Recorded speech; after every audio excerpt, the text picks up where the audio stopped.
नमस्कार। कैसे हो भाई?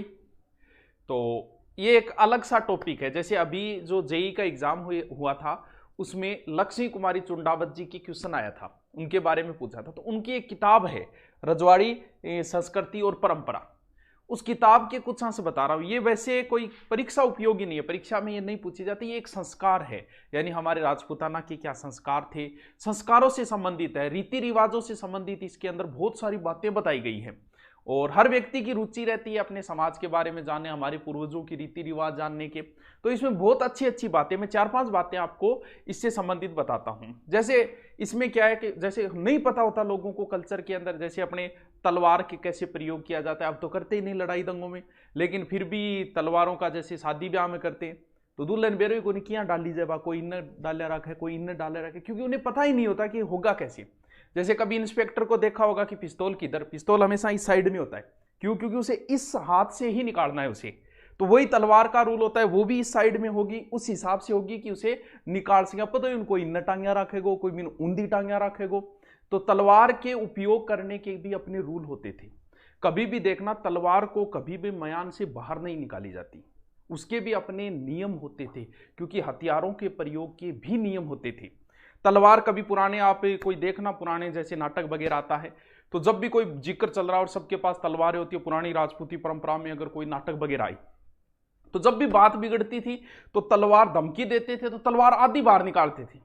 क्यों? पूरी तलवार बाहर तभी निकलती है मयान से जब वो तलवार या तो किसी का खून पिएगी, बाहर निकलेगी, या फिर उसके धार देने के लिए। तो अगर मयान से बाहर भी तलवार निकाली है तो या तो उसको लोह के ऊपर टच करके फिर वापस मयान में भेजी जाती थी, क्योंकि तलवार बाहर नहीं निकलती। तो ऐसी बहुत सारी परंपराएं जिन्हें हमें नहीं पता होता। तो ये वैसे परीक्षा उपयोगी नहीं, अपने जीवनोपयोगी है, तो अपन बात कर लेते हैं इनके ऊपर। इस किताब के अनुसार जो जो टॉपिक दिए गए हैं 4-5, वो टॉपिक मैं आपको बताता हूं। अच्छा भी लगेगा, हमारी कल्चर, राजपूताने की कल्चर जान के आपको भी अच्छा लगेगा। देखिए, पहली बात तो तलवार चलाना किनको सिखाया जाता था भी? राजकुमार को तलवार चलाना कैसे सिखाया जाता था रजवाड़ों के अंदर? सबसे पहले उसे केला काटना सिखाया जाता था, क्योंकि केला नरम होता है। उसके बाद में क्या है, एक जैसे मिट्टी का, गिल्ली मिट्टी का सांड टाइप का एक बनाया जाता था, उसके ऊपर तलवार चलवाई जाती थी। इससे उसकी ताकत का पता चलता था। ये कई बार कोई एक लाठी एक है और जमीन के अंदर कितनी के अंदर तू घुसो दे, अब अंदर तो वही घुसो पाएगा जिसमें ज्यादा ताकत होगी। तो उसके ऊपर, गिल्ली मिट्टी के ऊपर जब तलवार चलाते थे तो इससे पता चलता था कि इसमें ताकत कितनी है, क्योंकि वो 2 आंगल अंदर गई तलवार या 3 गई, इस हिसाब से। और पुरानी कहावतें, किस्से भी सुनाए जाते थे मोटिव करने के लिए। मतलब ऐसे ऐसे लोगों की चर्चा होती थी, वो कहे पग्गू और तलवार ले गए और बकरे को सिर काट दे, यानी ऐसी बहादुरी वाले किस्से सुनाए जाते थे। हो सकता है ऐसे लोग भी होते होंगे जिनके किस्से चले हैं। फिर क्या होता था कि उससे बकरा कटवाया जाता। अब बकरा मान लो कि बच्चा है, उससे सही नहीं कट रहा है, यानी इसे लोह करना बोलते थे उसे। अब मान लो उससे सही नहीं कटा है तो उसे लोह बिगड़ना कहते थे, कि भी बकरो सही कौन कट्यो। दिलवाड़ा ठिकाने के अंदर ये तलवार चलाना जो है उनकी पुस्तक में पेज 25 पे लिखा गया है। दिलवाड़ा ठिकाने में क्या होता, दशहरे के दिन आदमाता के यहां रोजाना, नवरात्रों के अंदर आदमाता के यहां रोजाना 9 बकरे और 1 भैंसा कटता था। तो जो राजकुमार होते थे उन्हें वहां ले जाया जाता था और सीढ़ियों में उन्हें दिखाते थे, वहां वो खून बहता हुआ देखते थे। वो क्यों दिखाया जाता था? क्योंकि युद्धों में कहीं आदमी की भावना न परिवर्तित हो जाए, कि जिस आदमी का काम नहीं पड़ा, जैसे एक्सीडेंट होता है तो कुछ लोग तो एक्सीडेंट देख ही घबरा जाए, लेकिन पुलिस वाले जाते भी हैं, बिंगास्ती पंजर भी इकट्ठा करें। क्यों? क्योंकि उनका वो काम हो गया, अब उन्हें घिन नहीं आ रही। अब वहां पर स्पेशल उन्हें दिखाया जाता था, ताकि युद्ध भूमि में खून वगैरह देख के और उनकी किसी प्रकार की भावना परिवर्तित न हो जाए, क्योंकि युद्धों में होता था। अब इसमें आया कि क्या महिलाओं को भी तलवार चलाना रजवाड़े में सिखाई जाती थी? तो पेज संख्या 26 पे ही लिखा गया इसके बारे में उनकी पुस्तक के अंदर, कि महिलाओं को भी सिखाया जाता था। क्योंकि कई बार ऐसी परिस्थिति आती थी कि मान लो परिवार के सदस्य कहीं शादी ब्याह में सारे गए हो, पीछे कोई नहीं हो तो आक्रमण हो जाए, तो उनका विरोध कौन करे। जैसे कुनाड़ी रावले में ऐसी घटना हुई थी, जब वहां महिलाएं थी, तो फिर महिलाओं या अपनी पुत्रियों, इनको भी तलवार चलाना सिखाया जाता था रजवाड़े में। और जब ऐसी परिस्थिति आती थी तब कहते हैं कि एक उस समय एक दोहा चलता था कि सिंगनी की जाई सिंगनी, लीनी तेग उठाए। और उस समय उनका मुकाबला करती थी। ऐसी घटना हुई थी कहाँ, कुनाड़े के रावलकोटा के यहाँ जनजातियों ने आक्रमण कर दिया था, तो ऐसे ही आती। एक होता चखनी। चखनी क्या होता है, जैसे वो जो चुड़ावत जी लिखते हैं ना, रानी लक्ष्मी कुमारी चुड़ावत जी, वो अपने ठिकाने के बारे में लिखती है कि हमारे ठिकाने में चखनी। चखनी क्या होता थी कि जैसे ठिकानेदार है या राजा है, उसका जो खाना होता था वो कोई एक व्यक्ति चखता था, यानी एक तरीके से कि उसमें जहर वगैरह नहीं लिखे हो। तो चखने का कार्य जो होता था वो इनके रजवाड़े में जो था रावत जी का, वो दाभाई करता था। राजकुमारों को पालने वाले को माता को धाई बोलती थी, धाई के पति को धाभाई बोलते थे। तो उन्होंने लिखा है कि चखनी का कार्य जो है वो हमारे यहाँ धाभाई करते थे। ये उनके पेज संख्या 29 के ऊपर है, उनकी रजवाड़ी परंपरा की पुस्तक के अंदर। एक जो बड़ा ही पवित्र शब्द है मुजरा, और इसका इतना बेहुदा शब्द बना दिया हम लोगों में। रजवाड़े में मुजरा क्या होता था, उनकी पुस्तक में बताया है, पेज संख्या 52 के अंदर देखिए।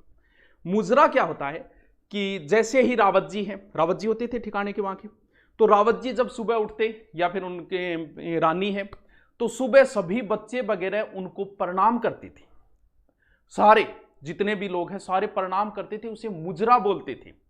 और बोलते क्या थे मुजरा करते समय, अन्नदाता, यानी और अगर कोई राजकुमार है तो उसके लिए बापजी शब्द का प्रयोग लेते थे। और जनानी डोडी अलग से होती है, रानी को भी लोग मुजरा करने जाते थे, वहां नौकर चाकर जितने भी है सब। तो वो क्या होता था, बीच में एक व्यक्ति होता था, रानी जी को प्रणाम करता था, बाहर कोई व्यक्ति आता वो प्रणाम करता।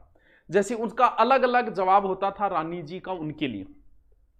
जैसे मान लो कोई राजपूत आया है और उसने मुजरा किया है, तो उसे वारणा फरमाया बोला जाए, यानी रानी साहिबा वापस जवाब देती थी वारणा फरमाया। मान लो कोई ब्राह्मण आया है तो रानी जी जवाब देती थी पगे लगना, और अन्य कोई जाति है तो उन्हें रानी जी कहती थी आशीष फरमाया। यानी जो मुजरा करता था उसे पता चल जाता था कि कौन कर रहा है। जैसे मान लो मारवाड़ साइड का कोई राजपूत या चारण होता था तो वो जय माता जी की करता था, या फिर मान लो नाथ जी साइड का आता था वो श्रीनाथ जी करता था, तो अंदर से रानी साहिबा उन्हें जवाब देती थी। जबकि ये शब्द बड़ा ही अच्छा शब्द था, यानी एक तरीके से संस्कार होता था।